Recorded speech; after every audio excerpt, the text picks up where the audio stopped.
Hi అండి, నమస్తే. ఎలా ఉన్నారు? అందరూ బాగున్నారా? ఇవాళ నేను పప్పుచారు చేశాను. పప్పుచారులోకి టచింగ్ కోసం వంకాయ ఫ్రై చేయబోతున్నాను. వంకాయ కొబ్బరి కారం ఫ్రై.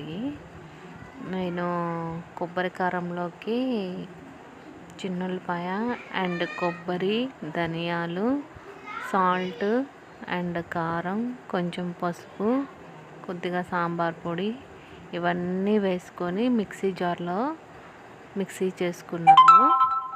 తర్వాత వంకాయల్ని బాగా ఫ్రై చేసుకోవాలి. బాగా క్రిస్పీగా అయ్యేంత వరకు ఫ్రై చేసుకోవాలి. మిక్సీలో మనం కొంచెమే వేసుకోవాలి, ఉప్పు తగినంత. ఆల్రెడీ మనము వంకాయలో కొంచెం వేస్తాం కాబట్టి అది ఇది ఎక్కువైపోయిద్ది, చూసుకుని వేసుకోవాలి. ఇక వంకాయలన్నీ ఫ్రై అయిపోయిన తర్వాత ఈ మిక్సీలో వేసుకున్న పౌడర్ని ఆ వంకాయల్లో వేసుకుని కలుపుకోవడమే.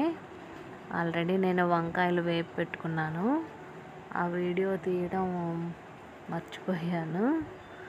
అది వంకాయ వేగిన తర్వాత ఈ పౌడర్ వేసి బాగా మిక్స్ చేసుకొని ఆపేసుకోవడమే. వెంటనే ఆపేసుకోవాలి, లేకపోతే మాడిపోయిద్ది. చక్కగా మంచి టేస్టీతో చాలా బాగుంటుంది ఈ కర్రీ ఫ్రై. పప్పుచారులోకి, పప్పులోకి సైడ్ డిష్గా బాగుంటుంది, మంచి టేస్టీతో. ఇక మేము భోజనానికి కూర్చుంటున్నాము. ఇక్కడ చూపిస్తున్న ఫ్రై, రైసు అండ్ పప్పు టమాటో పప్పు చేశాను. టమాటో పప్పులోకి అని చెప్పి ఇక ఫ్రై చేసుకున్నాను. మీరు కూడా ఓసారి ట్రై చేయండి, చాలా టేస్టీగా ఉంటుంది. ఉదయం మా పాపకి బాక్స్లోకి అని చెప్పి ఒకేసారి పప్పుకి వేసేసాను. ఆ పప్పే ఇప్పుడు మేము తింటుంది. మధ్యాహ్నానికి కూడా ఒకేసారి వేసేసాను.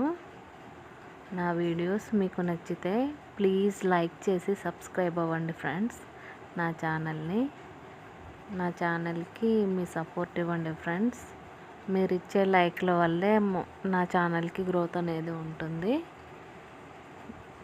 చూస్తున్నారు కానీ లైక్ కూడా చేయట్లేదు ఫ్రెండ్స్. లైక్ ఇచ్చి సబ్స్క్రైబ్ అవ్వండి.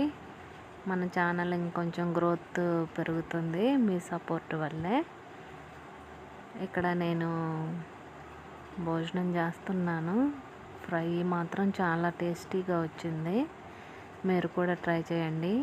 టమోటో రసంలోకి కానీ, మిరియాల చారులోకి కానీ, ఏదైనా కానీ రసం టైప్లో ఉండేది, చారు టైప్లో ఉండేది పప్పులోకి ఇలా మంచి కాంబినేషను. ఇదే విధంగా బెండకాయ చేసుకోవచ్చు, దొండకాయ చేసుకోవచ్చు, దుంప కూడా చేసుకోవచ్చు ఇలాగే ఫ్రై. అన్నిట్లోకి ఈ మసాలా మాత్రం చాలా టేస్టీగా ఉంటుంది. మీరు కూడా ఒకసారి ట్రై చేయండి, చాలా బాగుంటుంది.